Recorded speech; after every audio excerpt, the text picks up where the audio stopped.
Adam, can you give us an indication whether that's started or not? Yes, sorry, that's it's been started now. Okay. Thank you, Adam. Thank you everyone for attending my virtual Executive Lead Member for Children's Services Decision Day. This Decision Day will be webcast on the YouTube channel via the County Council website. We haven't received any deputations today, and our first item is permission to consult on proposed changes to Home to School Transport Policy for Home to School Transport Travel Provision 2022. Before I invite this report to be presented, I'd like to ask, I know Councillor Porter wishes to speak on this item, so Jackie, would you like to? Thank you, and thank you very much for letting me speak today. I'm conscious that this is a request to consult on arrangements and not a decision in itself, absolutely. But I'd like to express my concern about the potential for bias in questioning on the use of a single vehicle to transport for children from 4 to 16 and to cover more than one school. Put this in context, I've actually got children from more than one school being transported on one bus in my own division. So I know the positives of this as well as the negatives. And I just want to make that point. The criteria for success of the consultation is unclear, and from our experience before, we've had some quite interesting interpretations of consultation outcomes. And there are multiple factors, obviously, to consider in this policy. The requirement includes times of journey, and I want to know if that 45 minutes is it's a long time for a young unaccompanied child on a bus. But does it also include time waiting between the bus journey and school start and finish? So is it from the time they get on the bus to the time they actually are in school, or just the bus journey itself? Will concerns about the risk of bullying be heeded? I noticed that in our current policy, any child that moves school because they are bullied does not automatically receive free transport if they move to a new school. Ironically, I don't know if that's the case for the bully, but how will all that potential fear of bullying on a school bus be considered in this consultation? I'd like to see this, and also I'd like to see this whole consultation being consulted on for all under fives, right down to the families of children who attend preschools as funded 2-year-olds. I have raised that already with the executive member and with Steve, but I just think it's important to point out here that it's not just the next year, but it's the next 3 or 4 years where this will start to roll out, and it's the implication of that for all of those children. I think it's really important to consider. Thank you. Thank you, Jackie. Okay, I've got down that Martin Goff, Head of Information and Transport and Admissions, will present the report. Martin, over to you. Yeah, thanks, Councillor Chad. Being brief in presenting the item, but giving you the really key things it's seeking to introduce. We're proposing a consultation starting 31st of January, running through to 27th of March, involving all stakeholders, and certainly we would expect that to travel as far as preschool and parents using preschools, because they will either be, there is the potential for them to have transport under discretionary powers, and secondly, they will become the users of the future. So certainly we will consult with them. The specific things that we're aiming to achieve in this are not about changing eligibility to transport, but actually about the delivery of the transport service, with 2 specifics in mind, and Councillor Porter did particularly raise one of those. One of them is around greater use of pickup points, and the other is around the mixing of journeys, so that there is more than one destination for the transport. And we've given you in the pack the detail of how we intend to carry out the consultation. If it's helpful, I'll just make reference to the 45 minutes and the 75 minutes. They are provided in the statutory guidance that comes from the Department for Education, and it is intended that the whole journey is 45 minutes. It is a guideline because it can't be absolute, because there's some young people in Hampshire who really travel quite far from their home to school. And it's not a matter of the fact that we've got a number of children joining the route that makes the journey difficult to achieve in 45 minutes. It's literally the geography and the journey that has to be followed that means we do have some journeys taking more than 45 minutes. But it isn't the specific of the bus part of the journey. It should include walking to the stop and the time on the transport. So that was all I was going to present. Thank you, Martin. I think Steve just wants to come in. Only just to add that, of course, any such further comments can be made during the process of the consultation as well. Yeah. Thank you. Okay.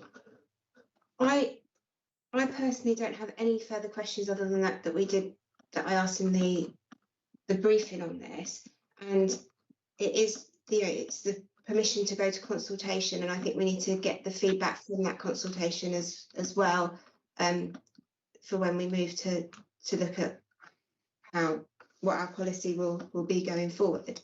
Does anyone else have any questions they'd like to raise, or any comments?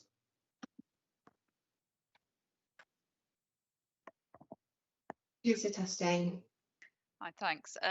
Yeah, just Martin, you just mentioned that the time for travel includes the walking time to the collection point. Now, if I recall reading through the notes, it's obviously children could be travelling up to, if they're going to a main collection point, that could be up to a sort of a mile place. That means that 45 minutes is surely going to be exceeded, because a mile's usually would be about 20 minutes if you've got a child who's possibly less mobile as well, which obviously is another concern, or not as willing, then that's another issue. So that means that 45 minutes is going to be incredibly challenging to maintain.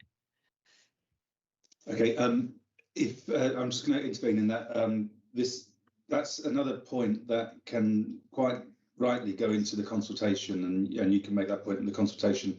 And when we complete the paper for recommendation to decision, we'll address these points as we go through the report. So rather than try to do this on the hoof and not knowing whether other people want to make similar or slightly different comments, it's better that we incorporate that within the response to the consultation that then advises the subsequent lead member's decision.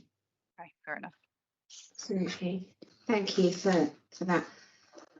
Okay, so if I move us to the recommendations for that item, and the recommendation is that the Executive Lead Member for Children's Services gives approval to go to public consultation on the proposal to make changes to the organisation and delivery of home to school transport services, with a further report setting out the findings of the consultation to be brought by the 12th of July 2022. I'm happy to approve that recommendation and look forward to seeing what the consultation brings out. Thank you.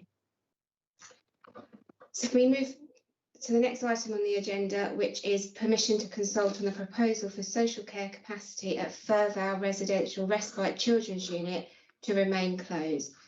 And again, before I ask Kieran to deliver the report, I know that Councillor Porter wants to speak on this particular item too. So Jackie.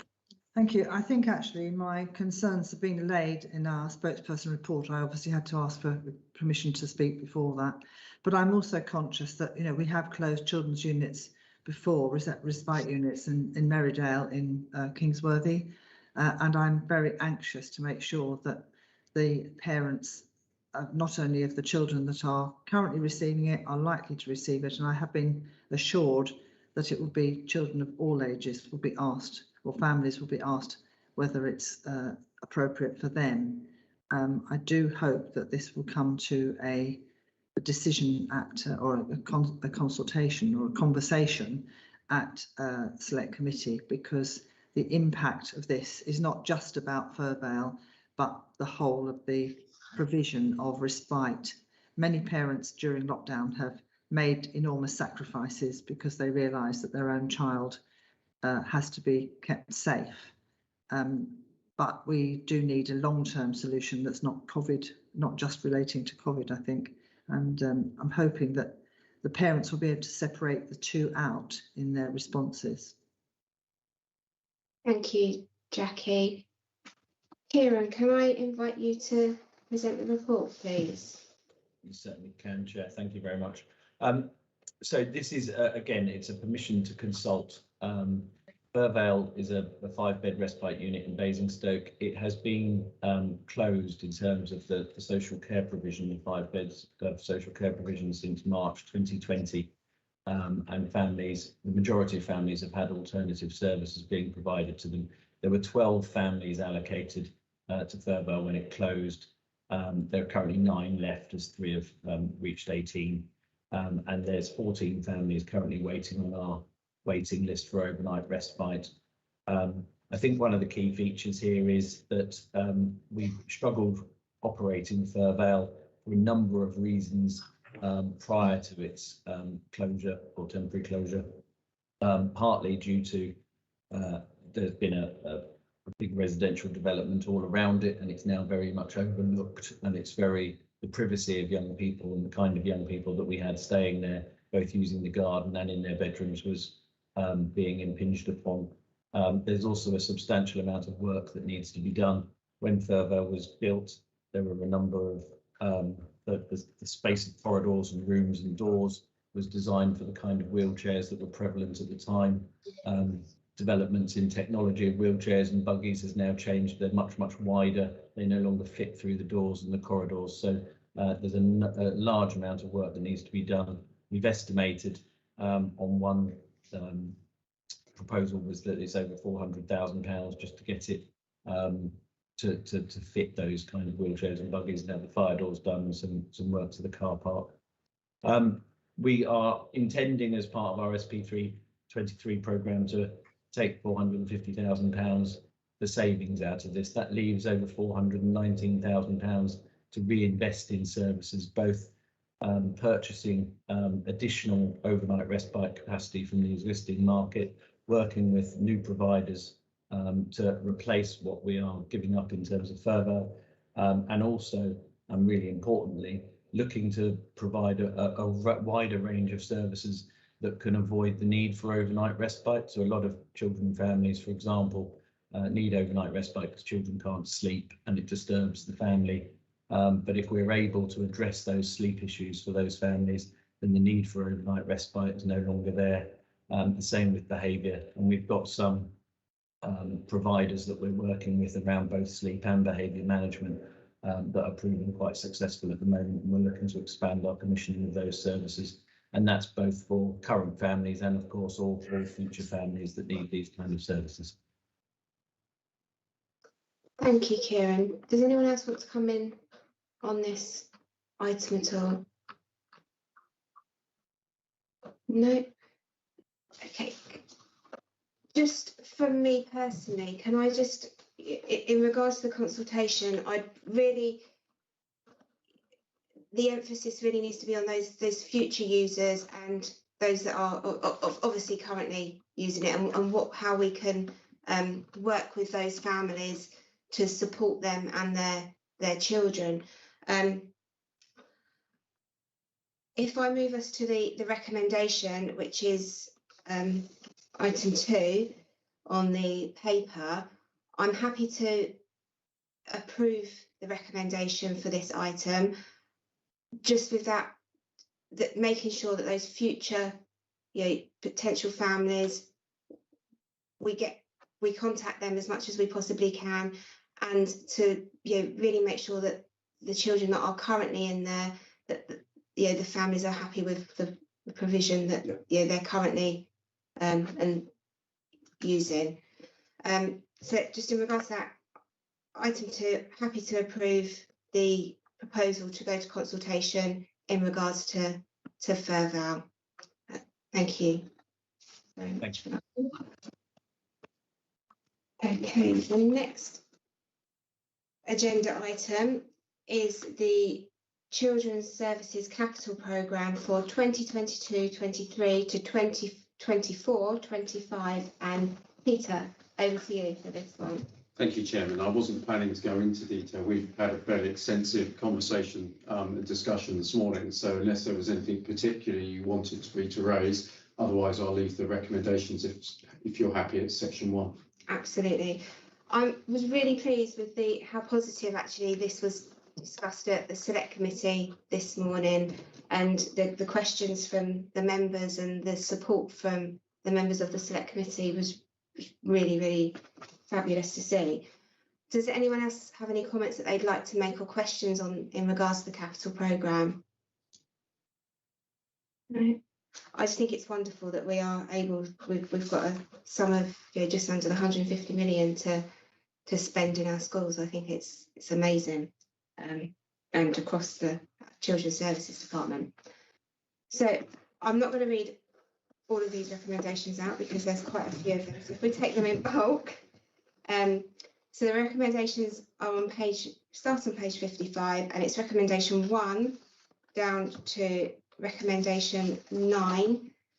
And if I see the nod from others that they're happy for me to take this en masse, I'm happy to agree recommendation 1 to 9 of the capital programme. Brilliant, thank you. Then the next item on the agenda is the revenue report for Children's Services. And very similar, Chair, the paper was discussed at select committee this morning. You've previously been briefed on it. I don't think I've got anything else to add from that to those discussions. Brilliant. I was really pleased with the level of debate that we had in the select committee today in regards to this, and to see the majority support for the recommendations for the decision day today. Does anyone have any questions or comments that they'd like to add in addition? Because I know that especially the members that are on the call were in that select committee this morning. Is there any other comments that you'd like to? Nothing further to add other than the comments that were made this morning, Councillor Chad, and thank you for the report, Steve. Thank you, Councillor. I think we explored the options this morning as well as we could. I think it's just a disappointment really that we don't have more money. and it's very disappointing not to see the special needs resolved now and to be waiting yet another year, because we thought that might be resolved last year and it's still not. Yeah, Jackie, that's very true.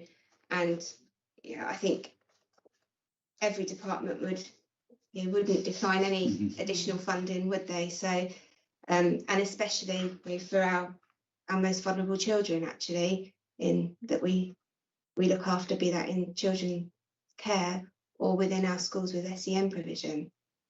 So if I then go straight to the recommendations, again, I'll take those as a bulk. So it's recommendation 2 to 4, and I'm happy to agree each of those recommendations, and just would really like to note how the good contribution that the select committee made this morning to that debate.